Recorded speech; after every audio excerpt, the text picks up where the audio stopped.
Nelson, and I'm with the New Mexico Economic Development Department.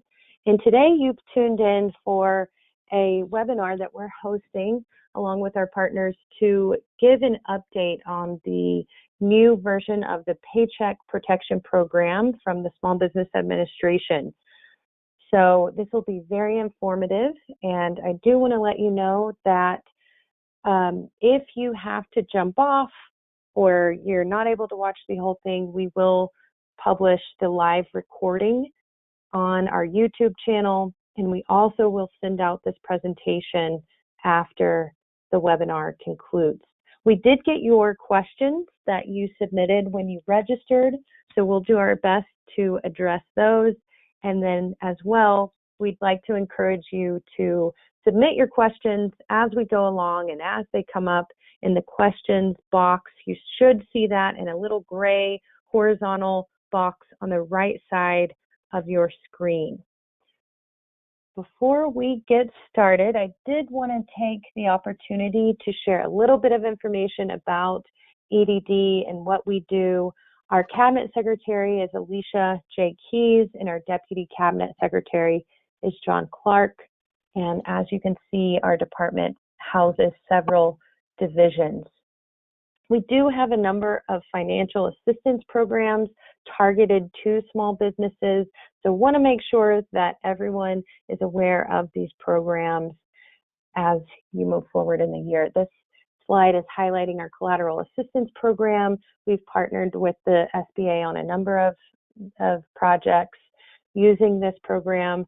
It allows us to support businesses that have a shortfall in collateral. And on the next slide, you can see a number of our financial programs as well as some of the specific offices that are housed within our department. So again, we'll be sending out these slides and you can follow up and ask us any questions in regard to these initiatives. We have a number of regional reps located throughout the state. And as you can see, this slide shows their contact information. If you have not met with them or contacted them, want to invite you to do so. They are a fantastic resource and kind of like our front lines and entrance into the department and really the network that is located within your region in the state. They're very helpful and able to assist you with many of your questions. Finally, I'd like to highlight how you can stay up to date with the Economic Development Department. I did put a link to our newsletter here where it says sign up for EDD News. This is a weekly resource email that we're putting out every Friday. And what we do is we cull national opportunities, state opportunities that are directly linked to COVID-19 relief.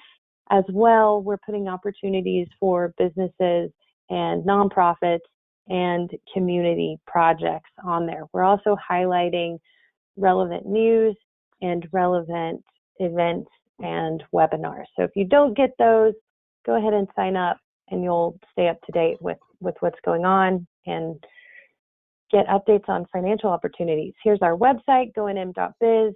And then here's our YouTube channel. You can find all of our previous webinars that we've been doing for the past 4 years now here and really get a good library and a good slice of information about a lot of different programs. I wanted to point out this top link is a webinar that is in progress right now, but I did want to highlight it. We're still putting this together. We're working with the Department of Cultural Affairs along with the SBDC and some other key partners, SBA, to hopefully have a webinar to go over the New Operators Grant Program. So I think this might be on the 26th, but when you do get this link, you can go ahead and sign up for this, and then you'll be apprised of any upcoming changes and confirmations on dates. So I wanted to end there and go ahead and introduce our great partner, Daniel Schlegel, who is the Small Business and Entrepreneurship Advisor for the governor, Michelle Lujan Grisham. Dan? Thank you, Joanna. And I just wanted to take a moment to welcome you all on behalf of the governor's office. Again, I'm the Small Business and Entrepreneurship Advisor to the governor, and really pleased to have you here today and our partners at the SBDC and SBA who are doing great work to get the word out on the PPP. Our goal is to really give New Mexico businesses every competitive advantage and information needed to get as much of that hundreds of millions of dollars into your businesses in this forgivable loan. As a side note, I just wanted to mention that the vaccine is rolling out, which is really good news for reopening in New Mexico. And just the link down at the bottom there, cbvaccine.nmhealth.org, will allow you to pre-register for the vaccine. So I really encourage you and your employees to take advantage of that. You'll be notified when the phase is up to you based on your age and medical history and et cetera. So we want to roll that out as quickly as possible. And this registration is one key way to do it. Help us reopen as quickly as possible in New Mexico and all work together towards that goal. With that, I'll pass it off to what you're really here for, the Paycheck Protection Program. Joanna, go ahead and take it away. All right, thanks so much, Dan. And Shelley, I'm going to change the control over to you. So you should be able to share your screen. So I'm going to go ahead and try this. Again, thanks for bearing with us.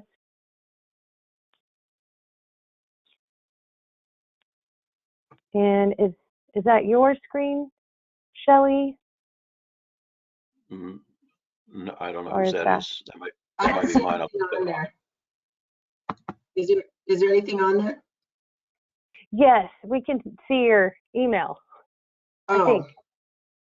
Okay. Hang on. Now we see the clothesline.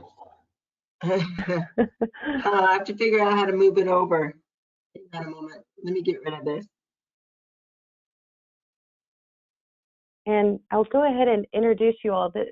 We are lucky to be joined today by John Garcia, who is the State Director for the SBA, and Shelley Brown, who is, I think your official title, Shelley, is Commercial Lender Specialist. Is that the right title? That's okay. Correct. As she's getting that together, Joanna, I can start with my comments and then I'll turn it over to Shelley. Would that work for you? Okay, wonderful. Thanks, John. Okay, first let me just say it's a pleasure to join you guys again. We've been doing this since April, joining each other and informing the public about PPP and the EIDL loans. But I want to particularly thank Secretary Keyes for her outstanding job of outreach and informing the public and our small businesses and updating everybody on what's going on in the small business community. Dan Slagle, the governor's office, been a real supporter. They're also a great team member of ours. Also, again, I want to do a shout out to the SBDCs, the 18 centers under the leadership of Russell Wyrick. He's been doing a great job. He's joined us on all of these webinars, informing the public about the Paycheck Protection Program and the relaunch of it right now. So, and I believe he's on the call after Shelley. Also have from my office, Ivan Corrales. He's our Deputy District Director. I believe he's listening in and will answer some of the questions that may come up, as well as Shelley Brown, our Lender Relations Specialist, who's done a great job working with all our bankers, micro lenders, and third-party lenders, informing them about SBA products, but more importantly about the Paycheck Protection Program update. The SBA across the country, there's over 66 SBA district offices, and like us today, they're all doing similar webinars across the country, informing the small business community. They're teaming with their economic development office in each of their states and other entities to provide up-to-date information regarding this Paycheck Protection Program, which is an economic saver for many of our small businesses that have been able to take advantage of it. That being said, Joanna, is that just a refresh for everybody.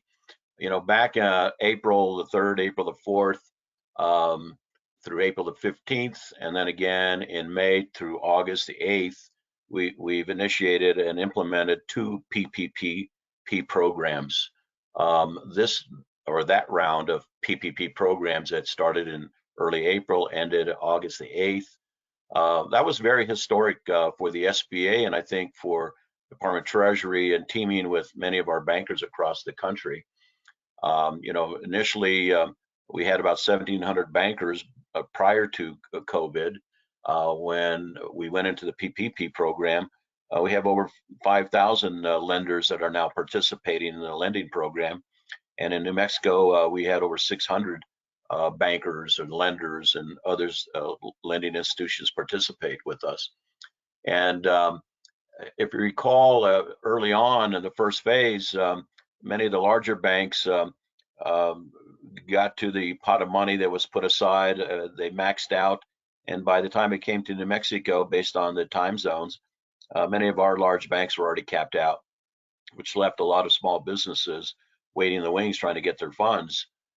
Fortunately, a lot of our minority or bankers or lenders and community bankers stepped up, but they were left with a pile of hundreds, thousands of applications on their desk waiting for new funding. So when the second funding came out during the month of May and it ended August 8th, there was $50 billion was set aside specifically for the community banks, and they were able to process many of these claims and or applications.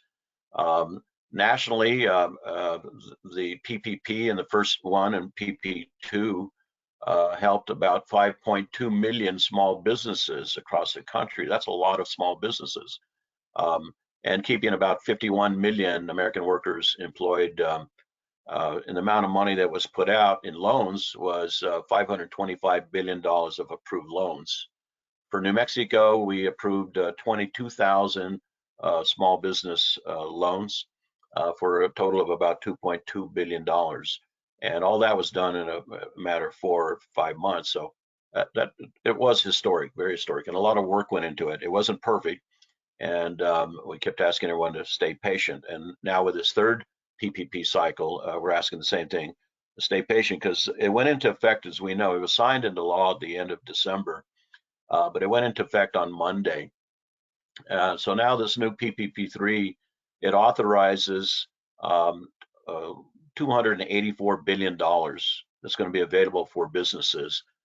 It'll end on March the 31st. So between Monday through March the 31st, this PPP round will be active. And this has demonstrated, this round, that there is a greater focus now on providing funding for the eligible applications or applicants. Those who did not receive the PPP loan before August the 8th of 2020, that is called the first draw. And it began on Monday, January the 11th. And that was specifically authorized to the CFIs and the MDIs and the CDCs and the micro lenders. And Shelley in her presentation will get into more of that. These lenders, these were the smallest of the small lenders. And what the SBA did and Treasury is give them a shot at the $284 billion available first, because many of them are located in rural areas, economically depressed areas, and it allows the mom and pop shops, the smaller businesses that might not go after a larger loan, but it allows them the opportunity to get first in line on that. That's why this is a game changer. And these types of lenders, they made up about 10% of all the PPP lenders during 2020. So you had about 90% that were the bigger lenders, and these small lenders were competing. So they reversed the process, said we're going to open the windows first for the CFIs and CDCs and the micro lenders, and that's what this was about. But then on Wednesday, January 13th, the second draw began.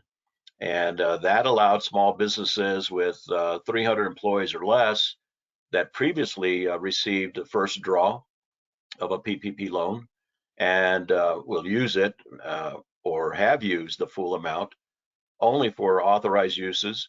And then they have to demonstrate at least at 25% a reduction in their gross receipts between any comparable quarter. It could be first quarter, second quarter, third, or fourth quarter in 2019 and 2020. They demonstrate that, they qualify on that second draw. And then today, January 15th, It's important to note that today the PPP loan portals have opened up to eligible smaller lenders, small lending institutions that have at least $1 billion or less in assets. And so, like Wells Fargo, of course, they're in the 10 to $20 billion of assets. So this allows the smaller lenders access and to start processing loans. And then they will be able to submit the first and second draw PPP applications beginning today. Then on Tuesday, January the 19th, these are just dates that are important to remember, the loan portal will open for all the lenders at that time. This morning I was on a call with our administrator, Jovita Carranza, and she was saying that it seems to be working very smoothly with a lot of the bankers. A lot of people are already applying and they're already beginning to process a lot of these claims. So we know it's working. And so that's really important. Some of the key aspects, and again, Shelley will get into more of them. I just want to kind of highlight is that the PPP borrow on this PPP, these loans, they'll cover a period of any length between 8 weeks to 24 weeks. That's a big change. The loan, also another change is these loans cover additional expenses, including operational costs, expenditures, property damage costs, supplier costs, and worker protection expenditures. That wasn't in the last PPPs. And then what's also important to note is that under the Venue Act, the Live Venue Act, is that they've established a grant of $15 billion to support shuttered live type of venues and theaters and museums, even the zoos, like the Albuquerque Zoo will qualify. And many of these we know have experienced a significant loss of revenue. So this gives them an opportunity now to take a bite of this next funding. And as also the important thing, it's going to provide enhancement of the SBA for verification, requiring an increase of transparency on the on the plans to ensure that the funds are going directly to eligible entities. So that's, I think, what's really important. But in closing, and I'll turn it over to Shelley, is that with this new funding, Joanna, there's now an expanded eligibility also for 501c6s. Before, they didn't qualify. Now they do. And as well as housing co-ops. That's very new. Marketing organizations, and there'll be some other types of small businesses that qualify. So we know that this PPP funding, it's very unique. It's different, and it could be a game changer as we at the New Mexico SB office start looking forward to this new stimulus impacting our New Mexico economy and hopefully help strengthen it. So I'm encouraging everyone to, if you can, write this down. This is our office number. You can call us. My staff is all virtually working right now, and we've adapted to that as you all have. And I think the big word for everything is adaptability. We're all adapting. But I'm encouraging all of you to call us at 505-248-8225, or visit our website at sba.gov/New Mexico. The important thing I want everyone also to know about the SBA office and my staff is that we focus with our partners, the SBDC, SCORE, West have managed our women business centers, the VBOC, Veteran Business Outreach Center. We target and focus on providing adequate, up-to-date technical counseling in partnership with our partners. Also, I think it's important that we can advise our clients on access to capital. That's one of the big buzzwords. And then the third one is the contracting opportunities. There's a lot of contract money available, and we can help guide you through that. So again, call us at 505-248-8225 or visit our website, sba.gov/New Mexico. With that, Joanna, I'd like to turn it over to Shelley, and she can get into more details with the Paycheck Protection Program relaunch. She's got a very good presentation, PowerPoint. So let me turn over to Shelley Brown, our lender relations specialist. And at the end, we'll be glad to answer any kind of questions that may come up. Shelley, you want to take it from here? Sure. Thank you, John. Boy, you covered a lot of information that I'll be covering. So you must have had a lot of coffee this morning. We're getting used to this now. Yeah. Right. So welcome everybody, and thank you, Joanna, for having us speak and being such a great partner to us. Today we're going to go over the Payment Protection Program, the relaunch of the Phase 2, and then some information about that. Hey, Shelley, I was just Yes. going to interrupt real quick. I think on your screen, you've got to go up where it says Display Settings and do Hide Presenter View. We can see the presenter side. We're up at the Up to the top to the left. Under sharing? No, over to the left next to taskbar. Next one over. Here? The other way. Here? There. Yep, and That just one? yeah, that one. This one? Uh-huh. Yep. All right, perfect. We can see it. Great Okay. now. Thanks. Sorry to interrupt. I'm getting really good at Zoom. We use Microsoft Teams, which I don't understand at all. So Zoom seems to be the best. This one's pretty new to me. This one is we use GoToWebinar. It's kind of old school, but yeah. All right, thank you. So today we're going to go over where we are as far as the progress of what SBA is doing and how far along we've come. The first draw PPP information, the second draw, the forgiveness updates, and then what to do.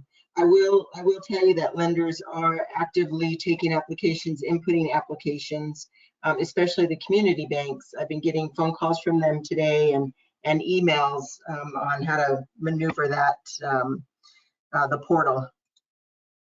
So Congress intended this round of PPP to increase access to the COVID relief funding for the hardest hit small businesses and those of the underserved segments, including women, minorities, and veterans.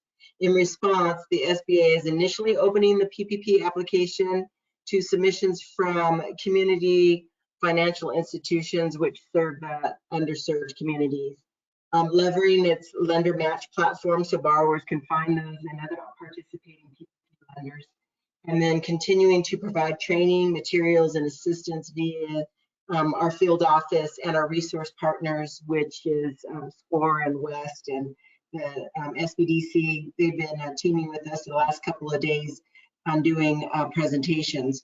But I do want to, let me jump back to the lender match. If you go on to sba.gov/lender match, you can go in there, fill out some information, and a referral will be submitted to one of the lenders that signed up to receive those referrals from SBA. Find a lender that's doing that kind of loan in your area. So if you haven't done that or you don't have a lender, that's a good resource to go to. So as John mentioned, we opened this up on January 11th. The PPP opened for the first job, but those were for community financial institutions and minority and micro lenders. We do have 2 micro lenders in New Mexico, but those 2 lenders are not participating in the PPP loan. They still are, though, actively accepting applications for their regular loans and micro loans. They're just not doing the PPP loans. So the 2 on the CFIs, community financial institutions, is Dream Springs, which is formerly Accion, and Lift Fund, which is located in Texas.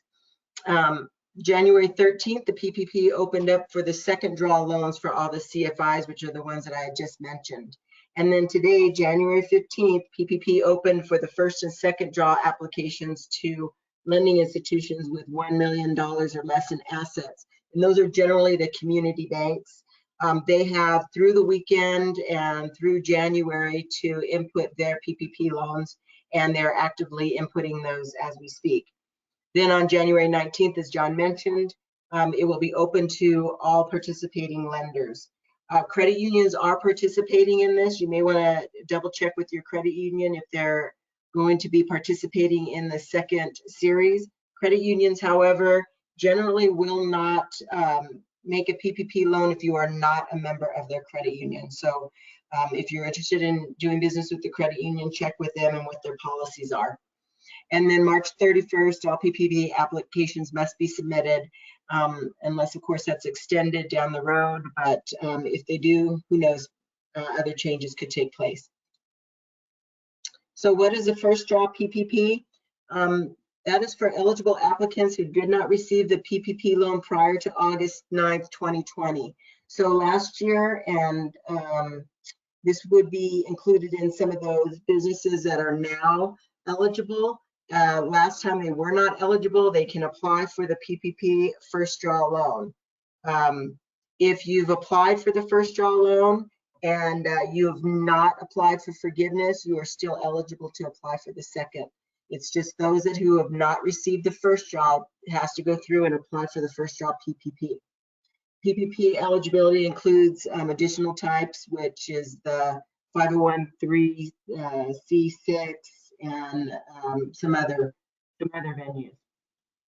The cover period is expanded, so you have the option to choose either 8 or 24 weeks to use the funds after disbursement. You don't have to wait for the full 24 weeks to apply for forgiveness. If you've used those funds, let's say in 10 weeks, you don't have to wait till the 24-week period is up to apply for forgiveness, as long as the lender is accepting forgiveness packages. Certain borrowers may request an increase in their original PPP loan amount. So because we've made some changes on it, for instance, those with the NAICS code of 72, they are now eligible for 3.5%. And last time it was 2.5, so they may be able to apply for an increase. That one you will have to go back to your original lender for your PPP loan and speak to them about increasing it. And then again, you must apply on or before March 31st or until congressional appropriations expire.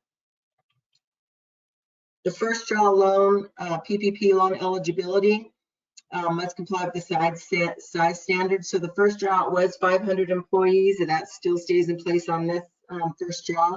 But the newly eligible are housing cooperatives, destination and marketing organizations, certain 501(c)(6) organizations, such as chambers of commerces, and eligible new organizations. Still eligible are business entities, partnerships, corporations, LLCs, sole proprietors, independent contractors, self-employed individuals, 501(c)(3), 50(c)(19), and then tribal businesses. I do want to point out, which there was a lot of confusion in the last round, that if you're a sole proprietor and you hire contractors to contract some work out, you cannot include those contractors as your payroll. Those independent contractors are considered independent contractors, and therefore they would have to apply. So you cannot include them as your payroll. They have to apply themselves. There was a lot of confusion on that last time, and there's still confusion when borrowers are submitting forgiveness. They're submitting 1099s on those that they have paid, and if they're not eligible. So what is the second draw? The second draw is for borrowers that previously received a PPP loan. So if you've already received a PPP 1, you've not asked for forgiveness, that's fine. If you've used the funds or intended to use all the funds, then you are eligible for the second loan. You do not have to go back to the lender that originally did your first loan. You can apply with any lender that is accepting applications.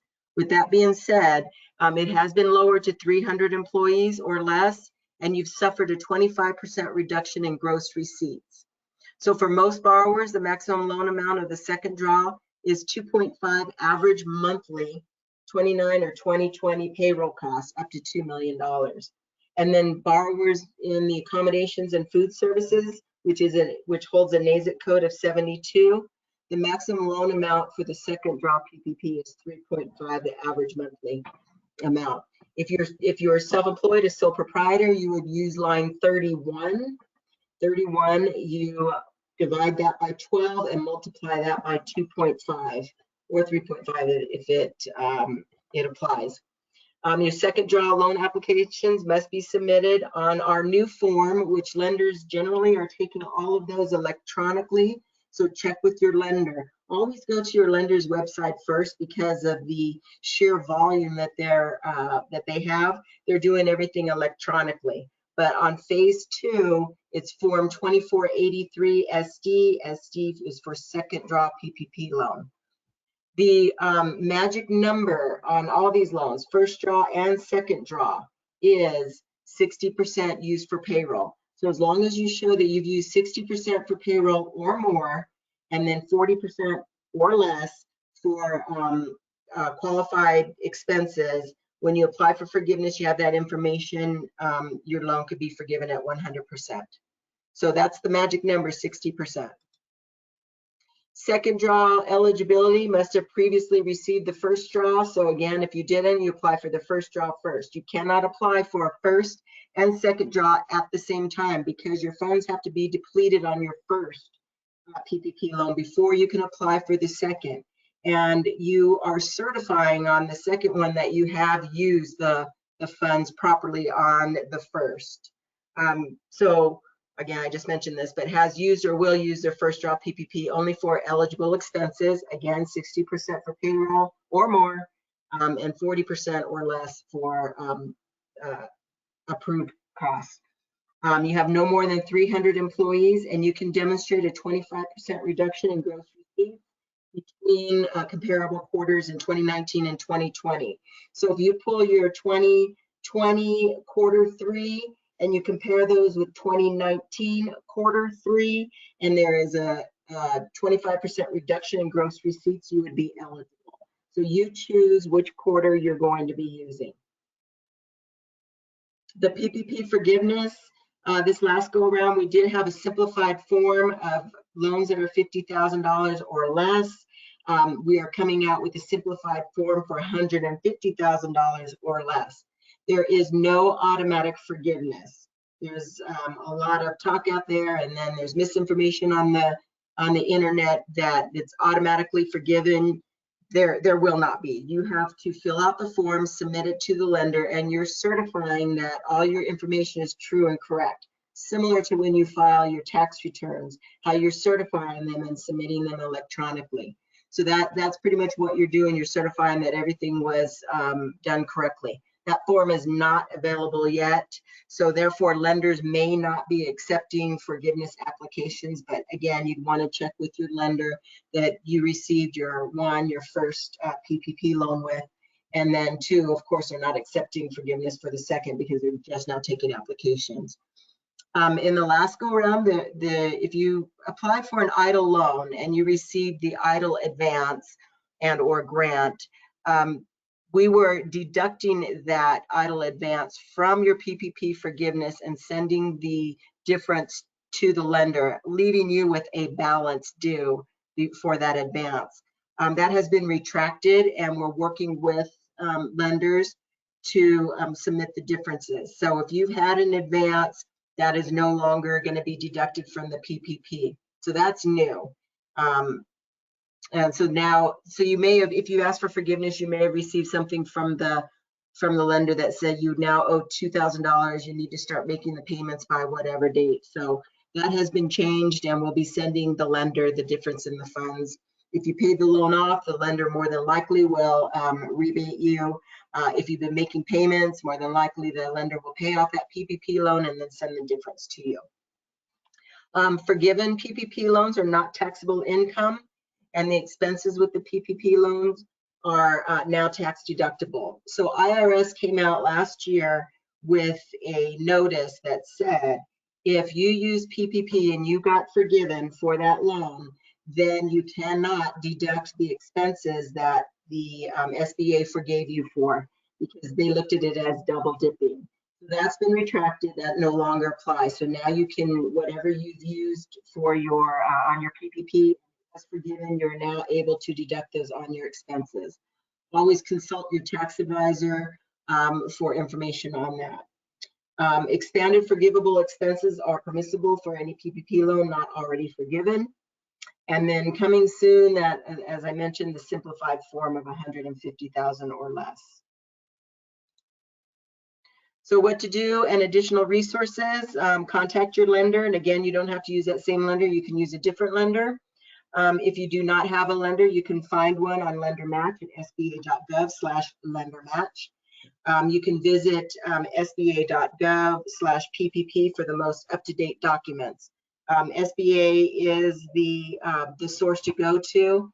Treasury is available as well, but if it's not posted on SBA, then it really isn't public information for us to give. You can also find your local district office at sba.gov/local-assistance. And this one is super important.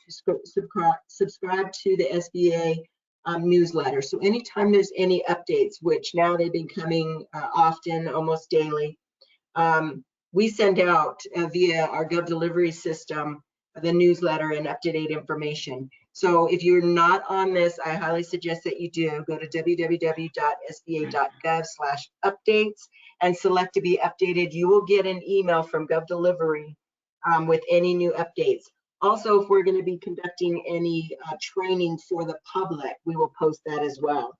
In addition to that, if you're a Twitter person, you can go on to @sba.gov. And John had given the information on our website or actually our main line, which is 505-248-8225. That is our main line for the New Mexico District Office. And then we have a main mailbox at newmexico_do@sba.gov. You can send an email there as well. So with that, we're at the question portion, and I think, are we going to do questions now, or are we going to save them till the end? We're going to save them to the end, Shelley, after SBDC. Okay, perfect. All right. Thank you so much, Shelley and John. That was great. And Thank you. If you hold on, we'll turn it over to Russell Wyrick, who is the director of the State New Mexico Small Business Development Center. And I'll turn it over to you, Russell, in 1 second.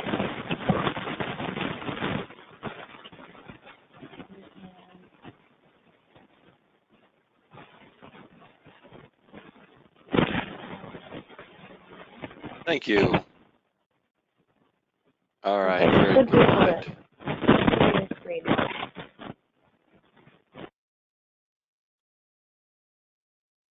Okay, so I'm hoping everyone can see my screen. Let me click here. Can you see my presentation? Yep, perfect. Take it away. Excellent, so much. It's such a pleasure to be with all of you today here. We have so many people on this call, and I'm just grateful to be here today. And I want to thank you for being on here.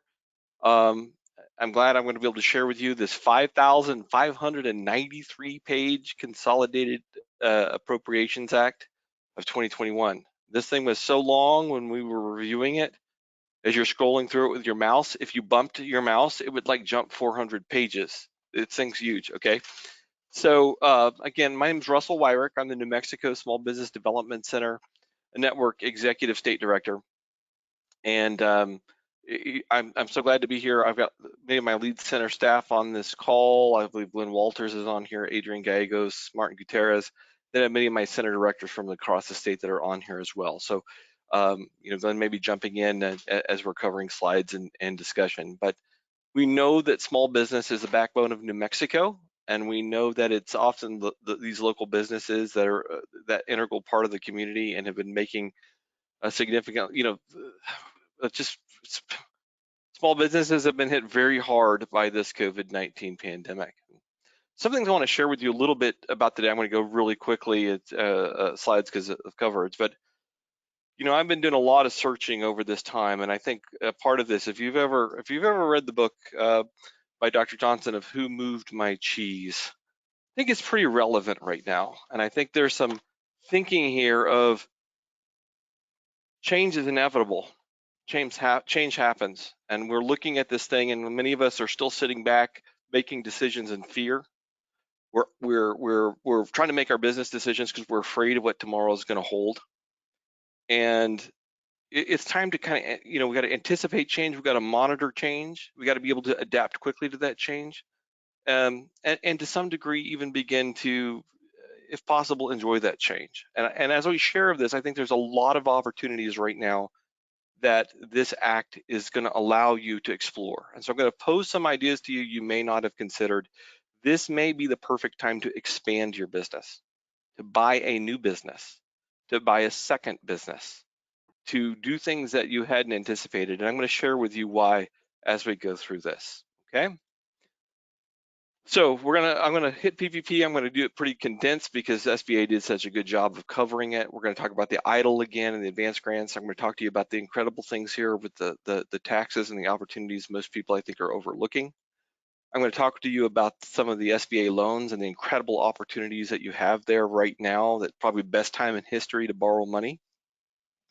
We're gonna talk, I'll just briefly hit the shuttered venue operation grant. Then we're gonna talk about some training offerings and things that may be able to help you, okay? The New Mexico SBDC, we're a network of centers across the state. We've got 18 centers. There's someone covering your county. If you need help, pick up the phone, call them. We're all open for business. We're doing counseling via technology and phone, and so we're here to help you. And we will help you starting a business, growing your business, saving it, getting the financing. We also have our Procurement Technical Assistance Centers program. If you want to do government contracting, we're here to help you. We got our International Business Accelerator in Santa Teresa. So if you haven't considered international trade, now's a good time to do it. We're here to help you. And we've got our Technology Commercialization Accelerator there in Socorro. So your intellectual property, if you've got something you're needing to take to market, we're here to help you, okay? So let's get started. The PPP opening dates were covered very well by the SBA presentation. As you can see, on the first draw, I've kind of got my slides broken in between the first draw, those with an existing PPP, and second draw.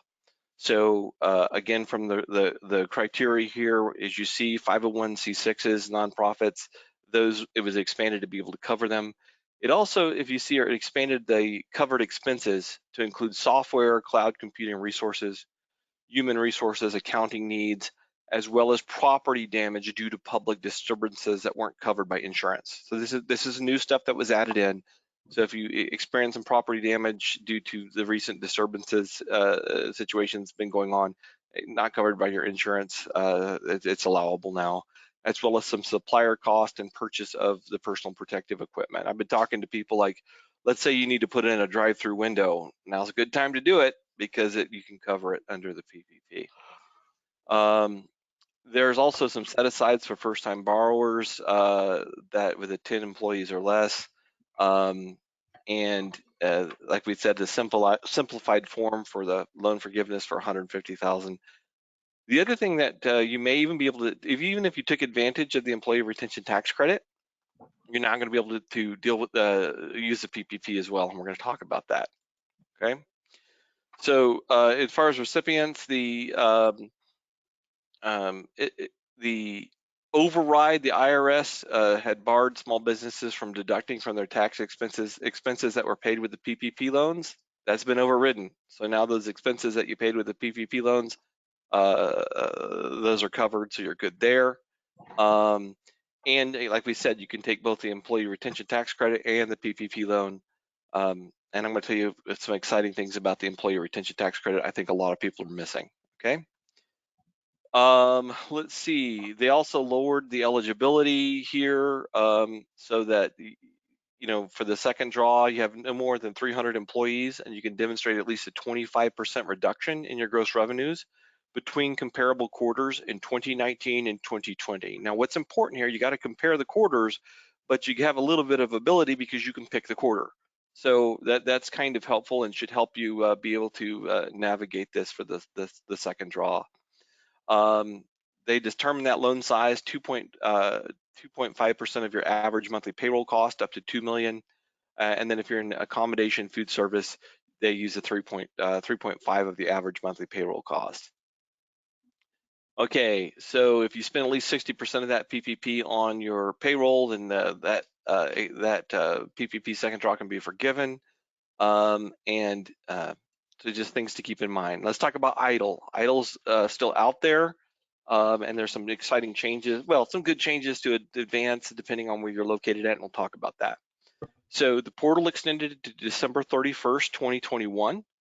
The terms on that EIDL, that's the Economic Injury Disaster Loan. This is the disaster office at the SBA. You apply for this on their website. The terms are 3.75% for businesses and 2.75% for nonprofits, and you can get terms up to 30 years on that, which is incredible. When you break out those payments, you can see it's like being able to spread payments out that long is pretty nice, especially with low interest rates. You can use that for working capital and normal operating expenses. Now, the original amount for that was $2 million, and then it was capped at $150,000. We're waiting on guidance for that. So that was what happened idle before. So once we get some guidance, the SBA releases, we're hoping that opens back up so that if that larger amount, so those larger amounts are available. Now, the EIDL Advance Grant. If you remember when EIDL first came out, there was this advance grant where they said it was up to 10,000. But the way they calculated that was based on the number of employees that you put on that application. So if you had 5 employees and they were eligible for $5,000 of that advance, forgivable advance. So what they did this time is they targeted it, okay? So the original advance, the one that they did back in the CARES Act, all that money is gone. That advance, that opportunity is over, does not exist anymore. All right, but the new advance is targeted, and there's some very specific rules that apply to be eligible for it. And so it has to be a business with no more than 300 employees. All right. Here's the big one. You have to be located in low-income communities. Okay.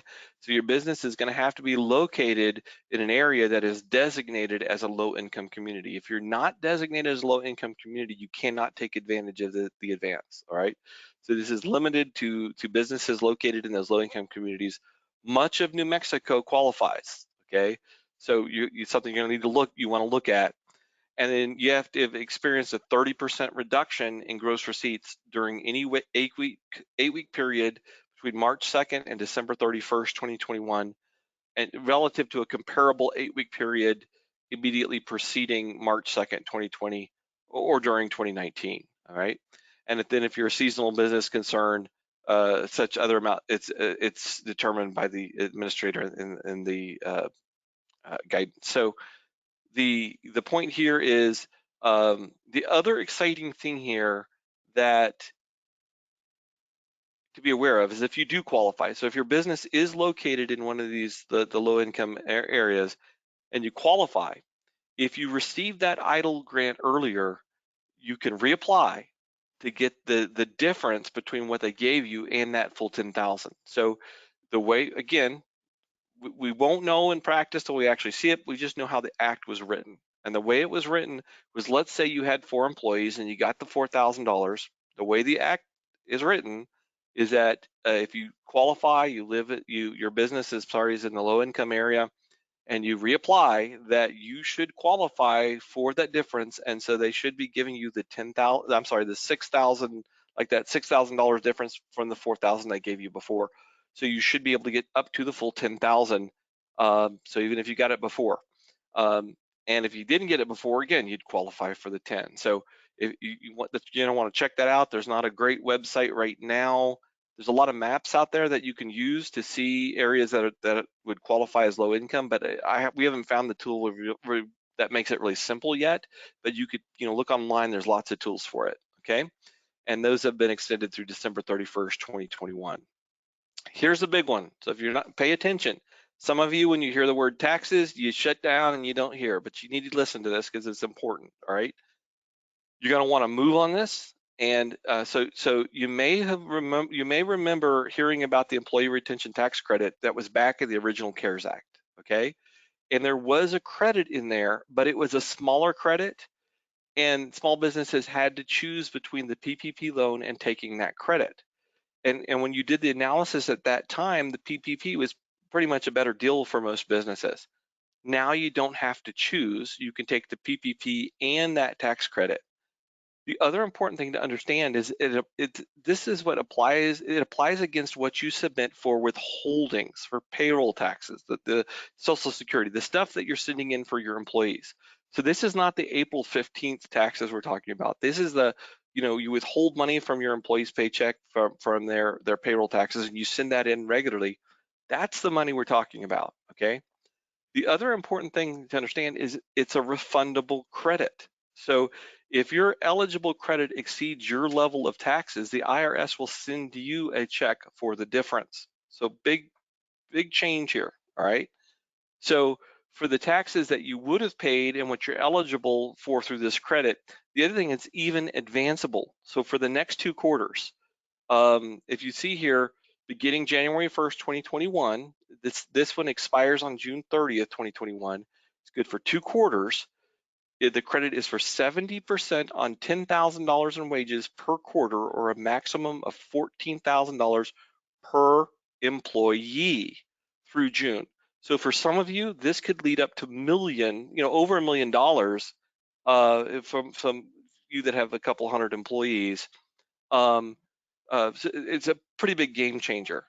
So it's about 7,000. That'd be up to 7,000 per quarter. Now, the other thing that you need to understand, this is also, it's up to 5,000 for 2020, so the year that's already passed. So you need to get, if you haven't talked with your accountant on this, you need to get on the phone. You need to talk with them now. You need to start looking at this opportunity.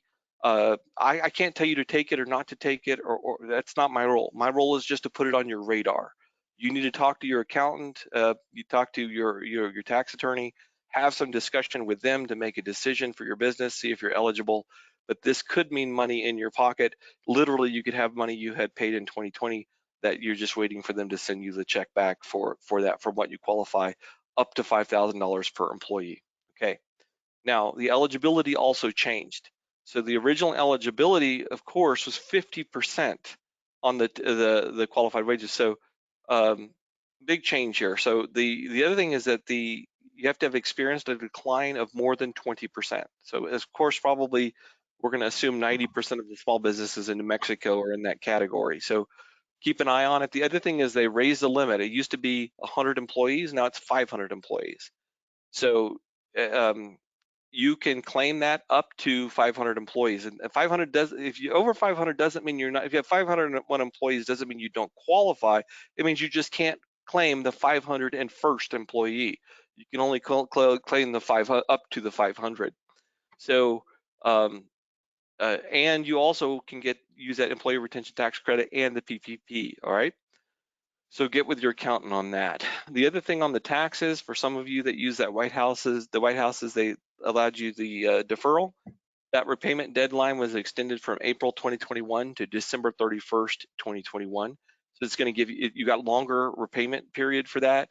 You can also defer your employer share. So before, where you could defer your employee side, now you can also defer your employer share of Social Security taxes through March 2021 and make those and pay those amounts back as late as the end of 2020. The work opportunity tax credit, I wanted to put this on everyone's radar. This was renewed. Now, you probably remember this tax credit. This was one that's been around for a little while. It expired, and they did a renewal in this. This was the tax credit. So, like, if your business hired someone that was on, the coming off of Social Security disability, or coming off of, like, TANF food stamps, et cetera, was in those categorized groups, then you'd get this tax credit that you could apply for that employee. One of those qualified groupings within that act was long-term unemployment recipients. Now, a long-term unemployment recipient is someone that's been on unemployment for like 27 weeks or more. Okay, so here now. I know some of you getting excited, but I do want to warn you, this only applies to new employees. If you're rehiring somebody, you're not going to be able to do this, but if you're hiring somebody new, you will. Likely, but again, talk to your accountant. But you want to evaluate this, because it's the possibility, or the odds, that over the next 2 to 3 years here, as you're hiring people back and revamping your business up, it's very possible.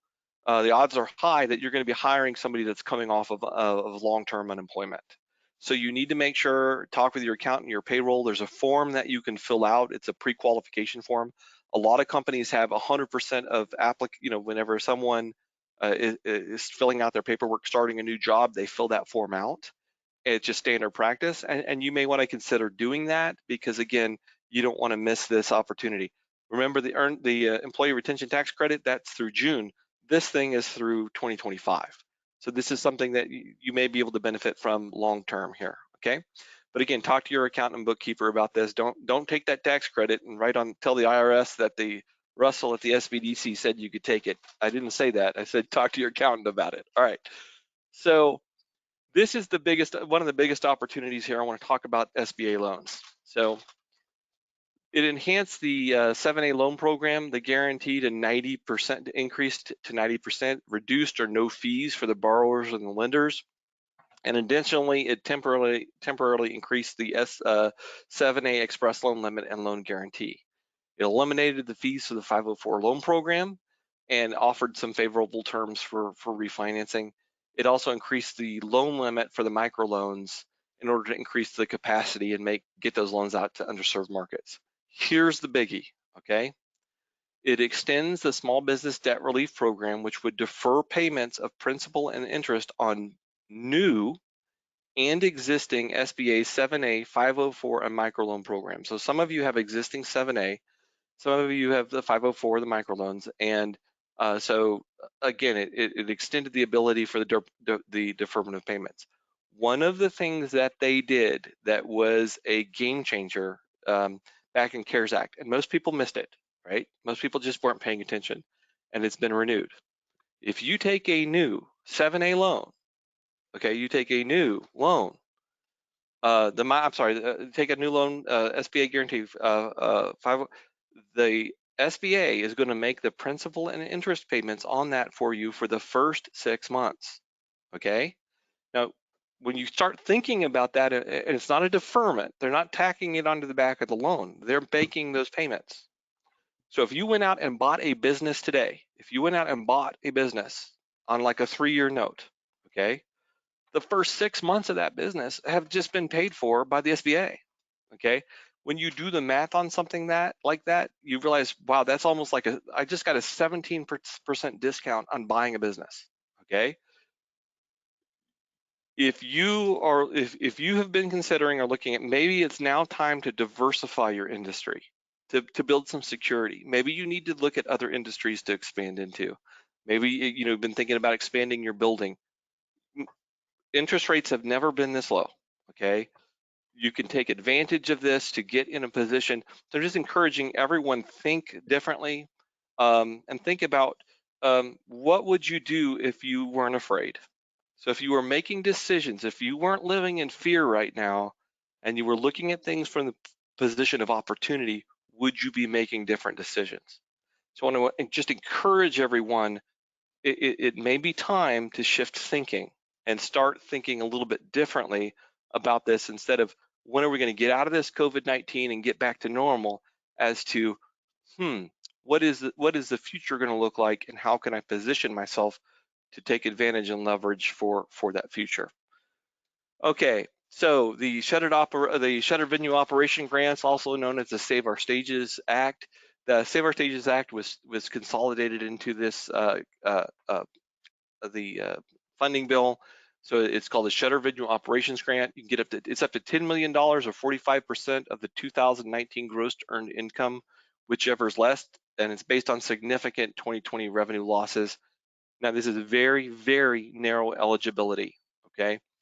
This is for live venue operators or promoters, theatrical producers, live performing arts organizations, operators, museum operators, like motion picture theater operators, maybe like who've experienced at least a 25% reduction in their gross earned income, okay? If you're like a restaurant and you have a little stage that someone comes and plays on the weekend, you're not going to qualify for that. This is not what that's for. This is for people who their revenue is generated from these live venues. We are waiting on one more information. The SBA administrator in DC has to produce, we're waiting on some guidelines and some rules to put in place, and functionality and application process. So this is not ready to go yet. So you don't ask us questions today on it, because we can't answer them. We don't know, okay? But the key point you need to know, if this is your business, is there is a rule in that act that you cannot apply. You can't apply for the new PPP loan and get that grant, okay? So that's the only kicker here. So if you are a theater, a live venue operator, you may want to wait a week or two to kind of see how this materializes, so you can determine, is a PPP going to be better for you, or is applying for this grant going to be better for you? But I'm just giving you what we know now. Okay. I have on my notes, I got to get this changed. There was a presentation yesterday. It filled up. I mean, they exceeded capacity. It was a pretty short presentation, but I think this is going to be pretty competitive from what we could tell. Okay, really super quick. I just want to give you time for we have some training opportunities coming up. We had one, again, I gotta get my slides updated. We had one at 10 o'clock today that just hit, so we'll skip that one. My next one coming up is on January 20th at 2 p.m. You probably want to write this down. My Associate State Director, Adrienne Gallegos, hit a grand slam. She was able to get us a great presenter, Neil Bradley. If you don't know Neil Bradley, he's the Executive Vice President and Chief Policy Officer for the U.S. Chamber of Commerce. One of the best speakers I've seen in the understanding of the PPP, the Employee Retention Tax Credit. So he's going to be available, should be able to help you with all those questions, but great opportunity. There's no charge for it at all.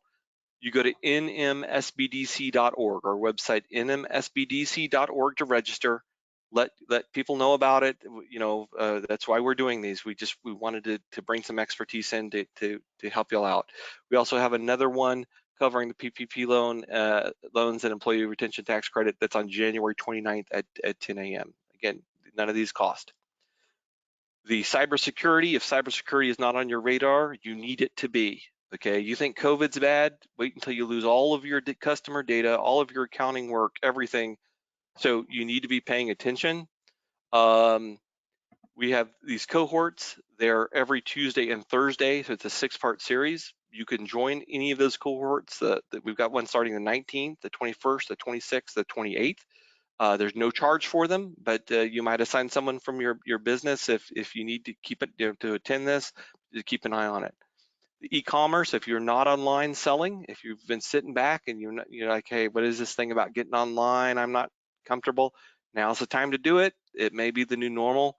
We have starting January 20th, every third Wednesday of the month, we're making this offering. It's the e-commerce and alternative selling methods. So it's going to be talking to you about how do you sell differently? How do you start selling through e-commerce and shifting? Again, no charge. The other one we've got, it's basic steps to starting a business. So you've got some people, you may know some individuals who are unemployed or in a rough spot, and now maybe the time they need to explore starting a business or buying a business, like I said, and that's going to be offered every other Wednesday starting January 22nd. So I'm wrapping up here. Visit our website. It's nmsbdc.org, which stands for New Mexico Small Business Development Centers. Go to that website. We've got links there with all of the information. We've got videos on there and presentations that can help you as you're navigating this. But I want to leave you with this. What do you need to do first? Now is the time you need to create a strategy and you need to move. Okay, if you're talking about PPP, you need to start talking to a lender now. If it's EIDL or the EIDL Targeted Advance Grant for that debt relief, then you go to the SBA website. You need to start doing your research.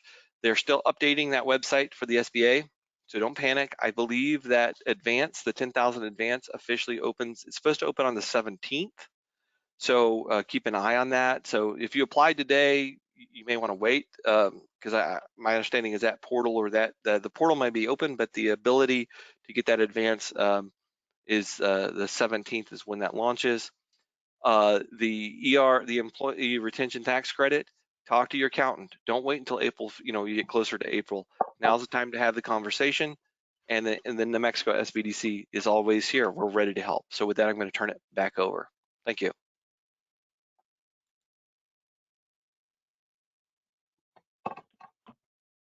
All right, great. Thank you so much, Russell. That was fantastic. That was a really great overview of some of the changes, and you, along with our great team at SBA, I think we've got a really good picture. And right now we're going to open up the floor for questions, and I'm going to go ahead and just start reading through some of these. I want to encourage all the panelists that you are able to see the questions in that questions box. So if you see one that you want to answer, take it away. I'm going to go through and start with the first one from Julie. And she says, if we have questions about qualifying for and accessing some of these SBA loans, should we contact the SBDC first or the local SBA? This is John. Either one of us can assist you. Russell and his team they're constantly briefed. They're up to speed on a lot of the information necessary, and/or if you call our office, that gave you the number 248-8225. Leave a message. We're all teleworking, and Shelley or Ivan or myself will get back with you on that. But either SBDC or SBA. And this is Russell, and not to put extra work on the SBA district office, but one of the advantages you can get by calling that SBA district office is there are additional resource partners in the state. So by that, we have the Women's Business Center in New Mexico that's called West. We have our SCORE chapters, there's 3 in the state. And we have our Veteran Business Outreach Center here. So when you call the SBA district office and you kind of explain what's going on, they can get you routed to the right solution. So for example, if you're a woman-owned business, West is an exceptional opportunity for you to get some specific assistance. And so again, hopefully that's helpful. Okay, great, thank you. Do you have to file for PPP loan forgiveness prior to accessing the second round of the PPP? Shelley, are you on the line? No, you do not. You don't have to apply for the forgiveness in order to apply for the second round. You just have to have used the funds. You're certifying that you're using the funds or intend to use the funds. Okay, wonderful. If you are a small business and only have one employee yourself, can you apply for the PPP? Yes. You would provide your Schedule Cs to the lender to calculate the amount of a loan. Yeah, and this is Russell. I'm going to add on to that, even though it wasn't asked. If you're a sole proprietor and you're looking at that employee retention tax credit, you need to talk to an accountant about it because there's some complications there in regards to because again, when you're sole proprietor, you're paying both parts of that that tax. You're paying the employee portion, plus you get the privilege of paying the employer portion as well. So you get it twice. So you'll want to talk to your accountant about that, of how to navigate that to see it on the employee retention tax credit. So in theory, you could possibly do the PPP and employee retention tax credit as a sole proprietor, but chat with talk with your accountant. Joanna, there's a question in there from April Jouse regarding the shuttered venue grant. I just want to add some information to that, and Russell could probably add more to it. I just got an email this morning from our administrator's office in Washington, D.C. that's in order to facilitate a more efficient, effective rollout of the shuttered venue operators grant, as we know, it'll have quite a bit of money in that, is that they're partnering, or the SBA is going to partner with what is the National Independent Venue Association, acronym NIVA, to assist with outreach to the many live performance venues in New Mexico as well as across the country. They're working on a strategic alliance memorandum that we've initiated, several here in our own state, to support an alignment, let's say, of outreach efforts. And in New Mexico, there's a gentleman, he was on the call yesterday. His name is Jason Wiley. He's up in Taos. He's got a brewery and a venue, an entertainment venue up there, but he is listed as the captain for New Mexico for NIVA. And he'll take a lead with the teaming, providing information and working with the SBA, and I'm sure there'll be more information coming down the pipe. And so I'll send the information over to Russell and to you all, because apparently the ANIVA will now be assisting us in the outreach regarding the shuttered venue operators program. So there'll probably be more information coming down on that. So I don't know if Russell or Shelley want to add anything to that. No, that's good. We're just posting up-to-date information on the website. So yesterday, the shuttered venue was posted yesterday, and any new information that comes out, then we'll update it accordingly. Okay, thank you. I have a question here from Angela, and the question she's getting at, I think, came up a lot during the first go around. So I'm going to throw this out to you all. She is a woman-owned small business, originally received a PPP through her bank, which is one of the major national banks, one of the largest banks in the country, and understands that large banks will not be able to offer these new PPP loans until Tuesday. Should she try to apply now through a different organization, or wait until Tuesday and apply through the large bank? And I think she's getting at, is there a time frame that people are expecting the funds to run out, and an immediacy for folks to go to other organizations outside of their own banks? Well, we don't expect funds to run out. Last time we gave funds back, but that's going to be entirely up to her whether she wants to apply at that same bank. I would check their website, because a lot of lenders were accepting applications. They were just unable to submit them through our system.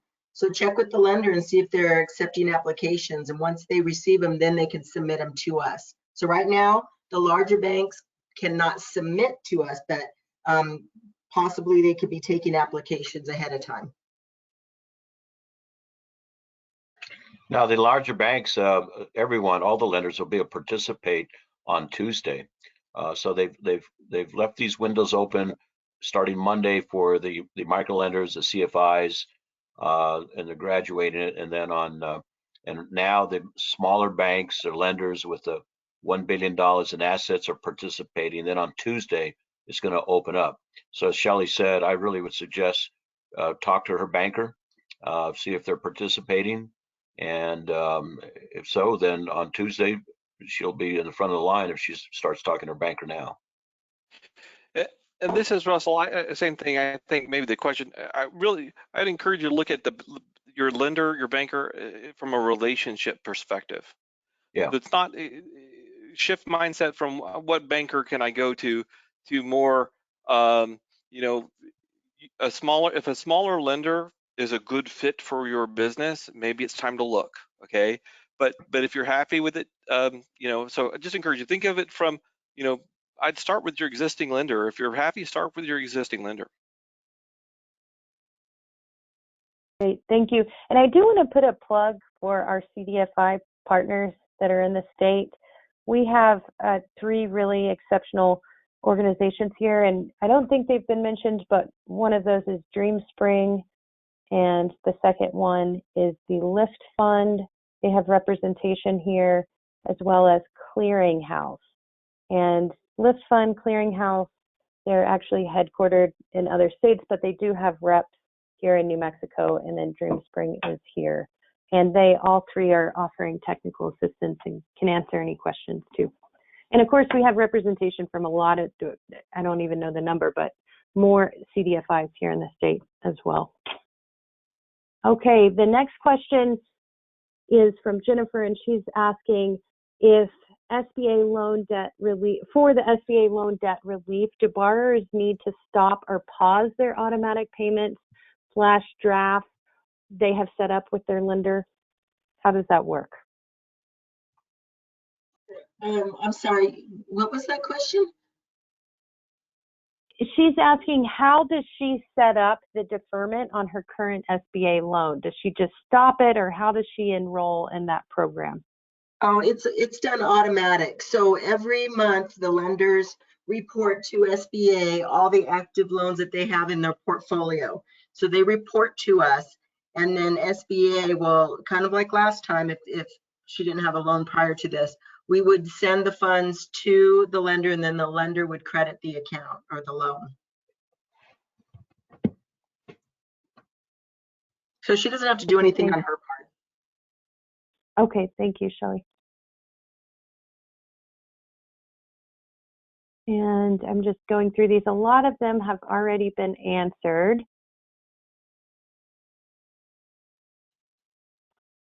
And want to encourage everyone, if you do have questions, go ahead and put those in the questions box. We'll take a few more so we're not going over time.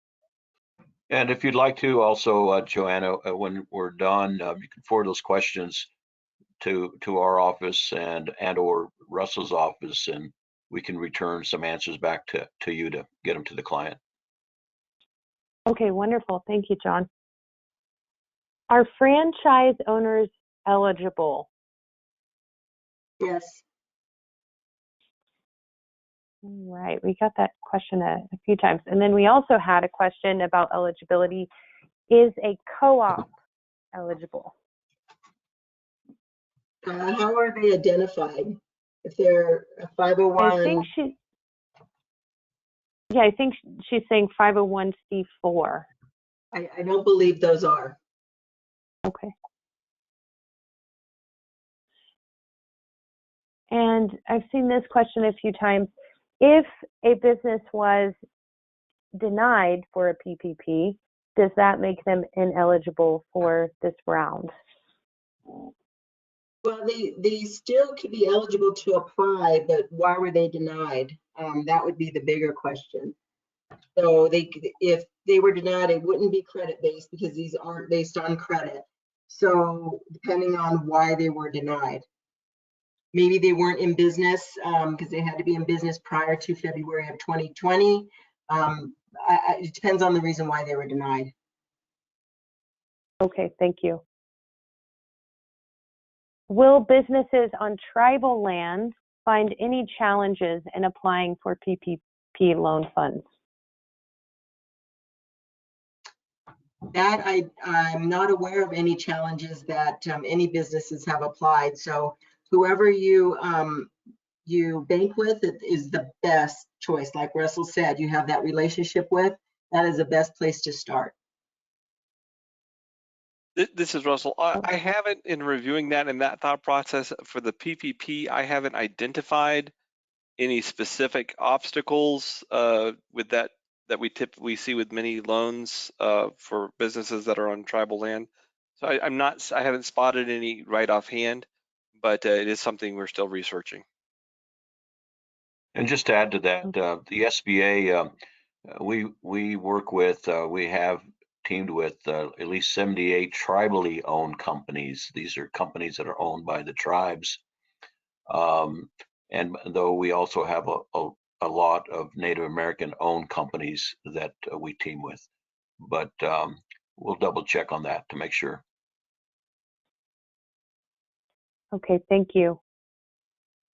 Here's a question from a nonprofit up in Taos that says the PPP online application form requires ownership information, including percentages. How should nonprofits handle this?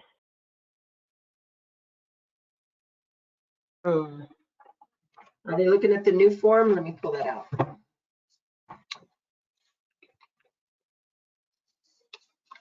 That I don't know. I'll have to research that for you. Okay, all right, great. Thank you, Shelley. And I would open it up. Russell or John, are you seeing any questions that you did not already cover that you want to take? I was going to ask, there's one that's Jeanette Weiler's got that maybe Shelley can answer. Is she's asking Shelley, is First Citizen Bank considered a small lender? They should they be, said yes. that, yeah. They're a community bank, so they should be, yes. Yeah, because her question continues saying they said that they are still trying to figure out the process. So if they were involved with us, I know on PPP 1 and 2. So I think they understand it right now. But okay, I think that's your answer, Jeanette. There is one I noticed where it says loans will not actually be forgiven at 100% if a business also received an idle advance. Very misleading. So let me clarify that. It's not automatic forgiven. You still have to fill out the form. So the automatic forgiveness is not available, never has been available. In the past, if you had an idle advance, we were subtracting the idle advance from the PPP forgiveness and submitting the difference to the lender, leaving you with a balance. That has been changed. So if you did receive an idle advance and we did pay the forgiven amount, we will now go back and pay the difference of that idle advance back to the lender. So I just want to be very clear on this because those are two different things. So when it says very misleading, I just want to make sure that that's clarified on that. There's no automatic forgiveness, and the idle advance is no longer into play when it comes to the PPP forgiveness. And we're going back and rectifying all of those loans now. And I do want to mention this, our federal legislators in New Mexico did play a really significant role in this act in regards to carrying some of these concerns, like that one, for example, getting that information. So when they were drafting this act, the bill, that those things were discussed, and even the Save Our Stages Act, that a lot of that, New Mexico, our federal legislators did a pretty good job of representing us, because I heard directly that they were really involved in getting that these concerns of small businesses they heard from New Mexico communicated. As well as the independent bankers, they were really good with it as well. Wonderful. Okay, well, I'm going to go ahead and wrap it up. I see we're getting close to 1 o'clock. So I want to throw it back to SBA. Do you guys have anything you want to close with or add? No, I would just add, and Shelley will add something, I'm sure, too, is that just again, we ask for everyone's patience on this. This is some new funding that'll continue till the 31st of March. It's another layer that I think is effective, will be effective for some of those that didn't get a chance to get funding on the first or second cycle. I think what I'm excited about is this, and we'll learn more about it, is this shuttered venue operators program that allows for those in that type of arena to qualify, like theatrical producers, live performing arts organizations, museum operator types, motion picture theater operators, talent representatives, all that's in there, and the ink is still wet on it, and they're fine tuning it, but I think it's going to be a real game changer for New Mexico. So I think that's going to be exciting. If you have any questions, get hold of the SBDCs. There's one in every institution of higher learning in the state of New Mexico, and or call our office, 248-8225, or go to our website, SBA.gov, New Mexico. You'll see that there. So call us, and Shelley, myself, or Ivan will be glad to help you and guide you to the questions. And if we can't have the answer, we definitely know where to go to find you the answer. So Godspeed, and make sure everyone gets their vaccine. So wait, before, thank you, Joanna. Before we do that, I found the answer to the question on the principals. So if you don't mind, if I can read this. Go for it. Thanks. Okay, so they're considered owners of the applicant as well as principals. If they're a sole proprietorship, it's the sole proprietor. For partnerships, all general partners and all limited partners owning 20% or more. For corporations, all owners of 20% or more. For limited liability companies, all members owning 20% or more, and then any trustor. So it's broken down on the information. So the application has application form. It also has instructions. So it's on that page on the instructions. That's great info. Thank you, Shelley. It's really helpful. Russell, with the SBDC, do you have anything to close with? Well, I'll just close everyone with this message. No one wants to hear this, but now is the time to start beginning to shift your thinking and operating out of fear. Thinking there's still a lot of people who are sitting there thinking if I could just get through this COVID-19 thing, everything's going to get better. And we've been here almost a year now,